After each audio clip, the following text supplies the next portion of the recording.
The parade had already filled the avenue with sound and spectacle. Flags rippled in the sharp morning air. Brass bands blared patriotic tunes that bounced between the high buildings, and children waved streamers with giddy pride.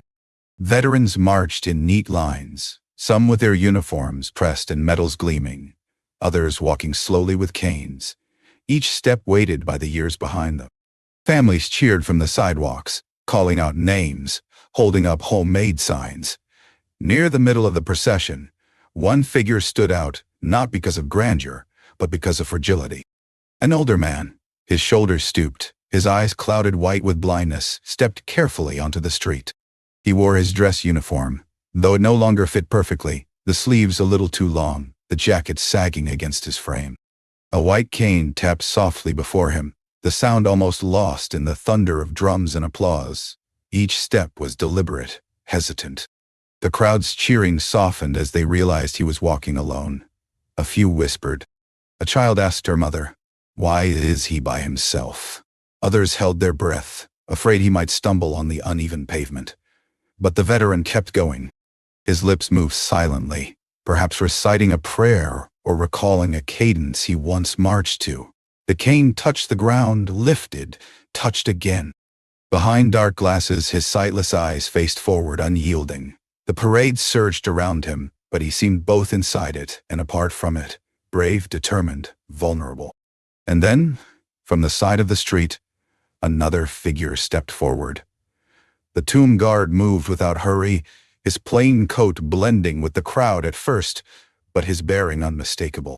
The stillness he carried into chaos, the quiet dignity of his posture, made people part instinctively as he entered the avenue. He approached the veteran, his boots striking the pavement in deliberate rhythm. For a moment the crowd thought he might simply guide him off the street, help him find safety. But when he reached the blind veteran's side, he did something unexpected. He fell into step with him. He did not take the cane away, did not lead with force. Instead, he extended his arm quietly. The veteran's hand found it, resting there, steadying his stride. Together, they walked forward. The crowd's reaction was immediate. The cheers faltered into silence, replaced by a murmur of awe. A few people began to weep, unashamed, as they realized what they were seeing. One sentinel of memory walking beside another, one who had already given his sight for the country, and another who gave his silence to honor all such sacrifices. Cameras lowered, hands covered mouths.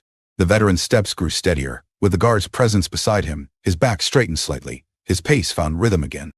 It was as if he had returned, for a few precious moments, to the days when comrades marched shoulder to shoulder, never alone. Children on the sidewalks fell quiet, sensing the shift. Parents whispered explanations they themselves could barely form. Veterans in the crowd saluted, their hands trembling with emotion. The bands kept playing, but softer. The music transformed into background rather than spectacle. And the blind veteran, though he could not see the crowd's tears, seemed to feel their presence. His lips curved into the faintest smile. He tightened his grip on the guard's arm and lifted his chin higher, proud. The two men walked together, step for step, their silence saying more than the thousands of voices lining the street.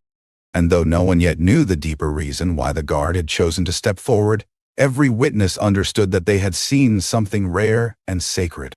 A single act of companionship had transformed a parade into a living vow that no one who had given so much would ever walk alone. The silence that followed them down the avenue was heavier than applause. People who had come to cheer suddenly found themselves standing in reverence, their voices caught in their throats. The blind veteran moved with newfound strength, the tomb guard's steady arm a pillar beside him.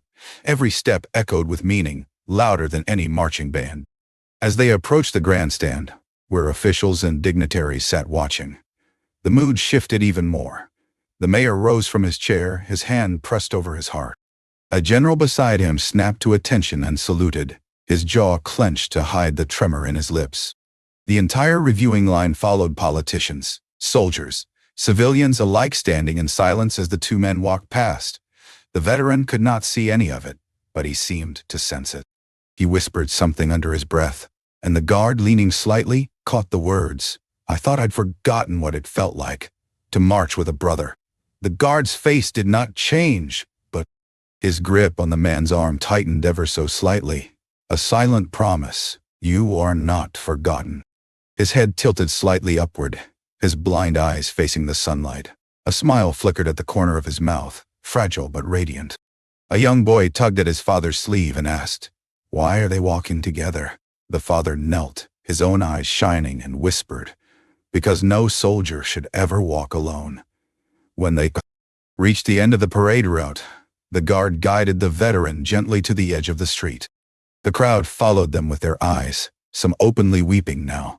Volunteers rushed forward with water and chairs, but the veteran held fast to the guard's arm, reluctant to let go.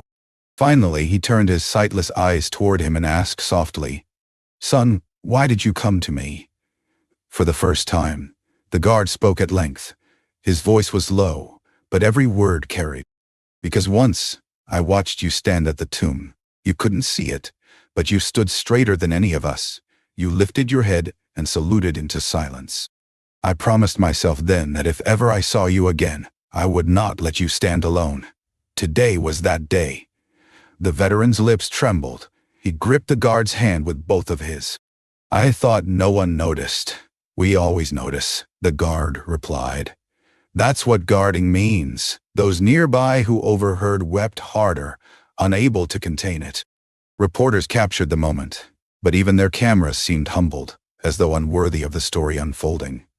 When the video spread later that day, millions watched.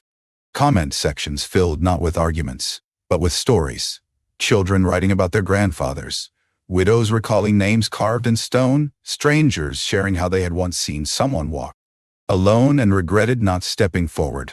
The image of the tomb guard walking beside the blind veteran, arm in arm, rippled across television screens and phone feeds. At the veteran's nursing home, staff gathered him around a television so he could hear the coverage. "The world saw you today," one nurse whispered. He chuckled softly. "No, they saw him. I just had the honor of walking beside him." But the truth was clear.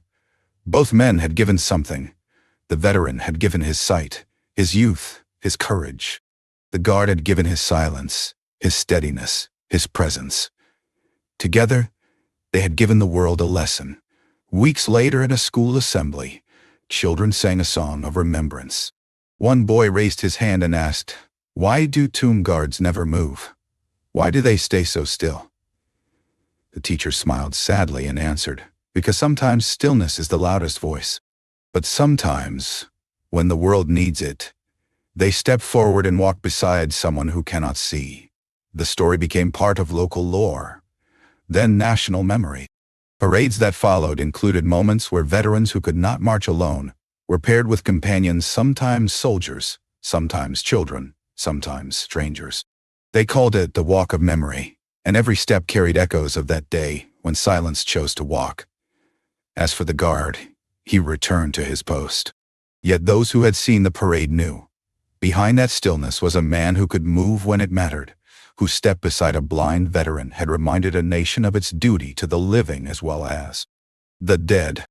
Tourists saw him standing in the relentless weather, motionless, his eyes fixed on eternity. The veteran lived out his days with new pride. Whenever he felt the loneliness pressing in, he would say to himself, "I am not forgotten. I walked with a guard." And his smile would return, faint but unshakable. The moral lived on in hearts. Remembrance is not only carved in stone or held in silence. It is carried in arms that steady, in steps that match pace, in crowds that fall silent, not because they are told to, but because they understand.